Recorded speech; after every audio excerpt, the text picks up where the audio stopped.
Stephan Media, and back again. We're back with another episode. This one, we're going to be looking at the 50 Cent and Diddy fiasco. You know, Diddy's locked up. 50 did a documentary on him. You know how I go. Okay, we're going to be looking into that today. All right. Hopefully it's not going to be too long, but let's go ahead and get to it. All right, so here we go.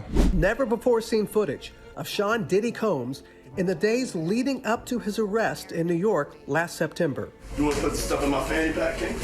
The exclusive video obtained by Netflix shows Combs debating with his lawyers about strategy. Listen to me.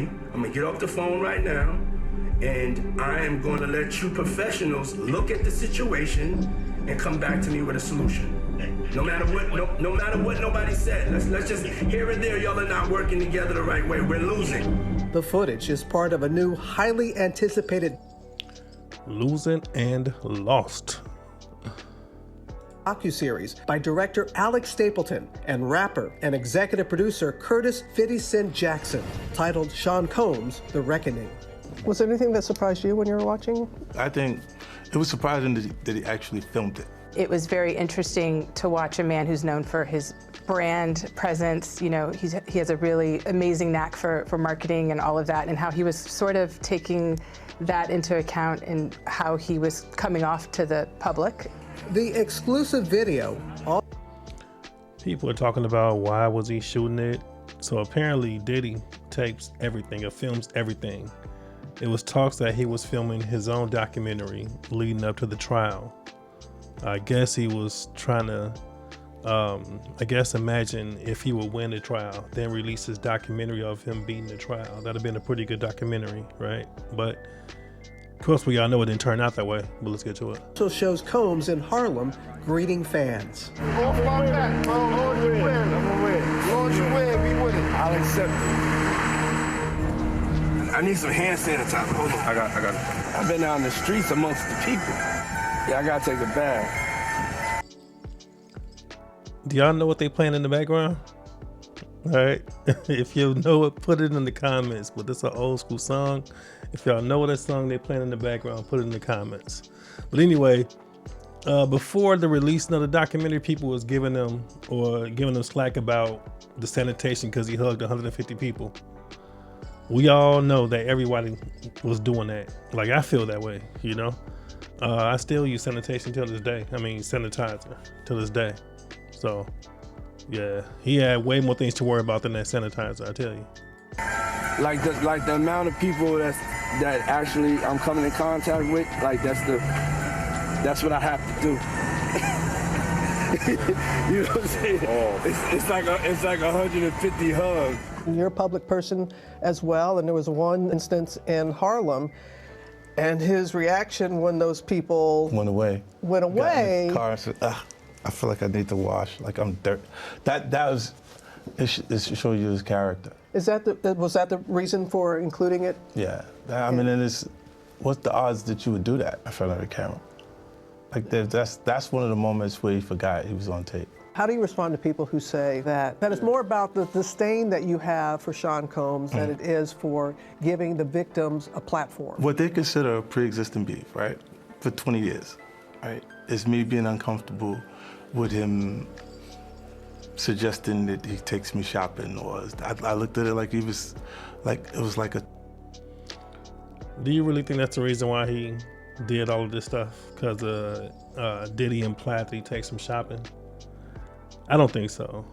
I guess it was also known that that Diddy took 50's baby mama, right? So that may be the reason why he did all this.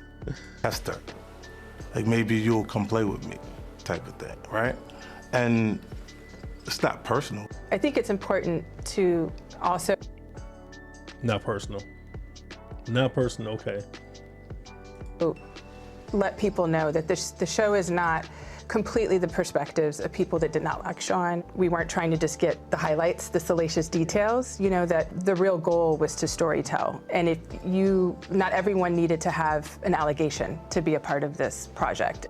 The 4-part series also features 2 jurors from Combs' trial who are speaking for the first time about how they reached their mixed verdict, finding Combs guilty of 2 prostitution offenses, but clear of racketeering and sex trafficking charges, both sharing their thoughts on the relationship between Combs and singer Cassie.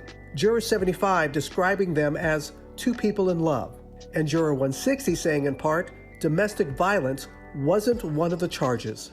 Cassie, is she a victim in all this? I believe Cassie's a victim in all this because she came in as such, she's like 18, like 19 years old. And Of course 50's gonna say that. Of course he's gonna pander to the women and say, yeah, Cassie was a victim. You know he don't believe that. Because if roles were reversed, you know he would not be saying that. very beginning, after a while, over time, you condition for it.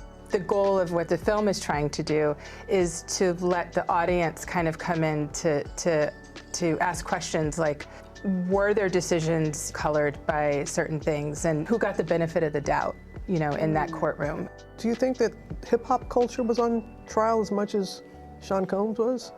Look, if I didn't say anything, you would interpret it as the hip-hop is fine with his behaviors. There's no one else being vocal. So you would look at it and just say, because that mind your business, or let me not say nothing about nothing, or those things, it would allow the entire culture to register as if they're for that behavior. If Sean Combs watches this, what do you think he's going to feel? Like, wow, this is amazing. I think he's going to say this is the best documentary I've seen in a long time. Because you'll see people saying that. I mean, he may feel a different way about pieces and bits of it, but he knows the truth. I think he'll see the truth in it. Man, is 50 Cent the most diabolical enemy or op anybody can have out there? Because it's like once you cross him, it is up from there. So one of the things that was said was that Diddy claimed that 50 Cent obtained the footage illegally, okay? He said that it was his footage and that he don't know how he got it, but he shouldn't have got it. And I guess they sent a cease and desist letter to Netflix. But there's an article on, I read the article. A new report sheds light on how Netflix obtained never before seen footage for Diddy documentary. The 4-part documentary on the rise and fall of Sean Diddy Combs has become one of Netflix's most watched series, of course. At the center of the questions about the documentary is unseen footage of Diddy discussing his case with his lawyers and plotting the strategy for how he will defend himself in the court of public opinion. The reporting reveals how Netflix and filmmakers obtained the footage. According to Atlanta Black Star, Diddy hired filmmakers to document his final days in New York. However, when the mogul failed to pay them for their work or sign a contract, the footage ended up in the hands of Netflix and the film director Alexandria Stapleton. So, Diddy didn't pay them for the footage of his own footage. I don't know if y'all seen the documentary or not. I've seen some of it. I've seen maybe the first 2 parts. It definitely does paint him as a creep, you know, and shiesty, and he's still doing it. Because look, he didn't pay for his own footage. In an interview with Netflix internal publication Tudum, Stapleton discussed how she and her team came about the footage. It came to us, we obtained the footage legally and had the necessary rights. We moved heaven and earth to keep the filmmaker's identity confidential, Stapleton said. One thing about Sean Combs is that he's always filming himself, and it's been an obsession throughout the decades. We also reached out to Sean Combs' legal team for an interview and comment multiple times, but did not hear back. Combs' legal team has publicly slammed the documentary as a hit piece and sent Netflix a cease and desist letter regarding to its release. The camp also alleged that executive producer 50 Cent has a vendetta against their client. When asked by GQ if he had any personal agenda for the documentary, 50 brushed it off. Then he said, if it was, I would have focused on the fact that you're the only man in jail for transporting male sex workers. That dude is diabolical, boy. Yeah. So what do y'all think about that? Do y'all think 50 Cent is a creep for doing this? Or do y'all think he can be trusted? Or what? Now, for one, we all know 50 couldn't be trusted anyway. You think it's right? You think it's right for somebody to be able to obtain your documentary and put it on the public platform? Do you think that's fair? Do you think that's right? There should be laws against that, because that can sway public opinion. You know, if my enemy gets my rights to my film or my documentary or what have you, like this right here, he could definitely paint me as a bad person or a bad character. This is pretty jacked up, you know. But once again, it's 50, so what do you expect? One of his first big hit was How to Rob an Industry in IGGA. You know, so what do you expect, man? He's not gonna change. He's not gonna stop. You know, if he got this big break from something like that, whatever, why would he ever stop? You know, and furthermore, he used to start a beef when he has an album release coming out. You know, he did that quite a bit in his earlier albums. Just so happened he gets into it with somebody when the album's dropping out. But yeah, Diddy's in trouble. So have you all seen the documentary yet? Like I said, I seen the first 2 parts of it. I probably watched it I watched it again next weekend. Okay, I couldn't watch it this weekend. I was too busy. But yeah, it's pretty good.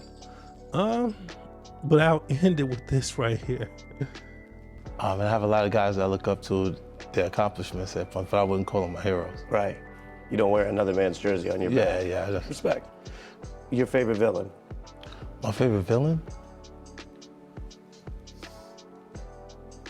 I kind of like Diddy. My favorite.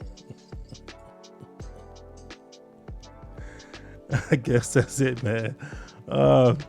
Like, comment, and subscribe. We got more coming. And like I said, I will be shooting some Stephan episodes pretty soon, so look forward to those.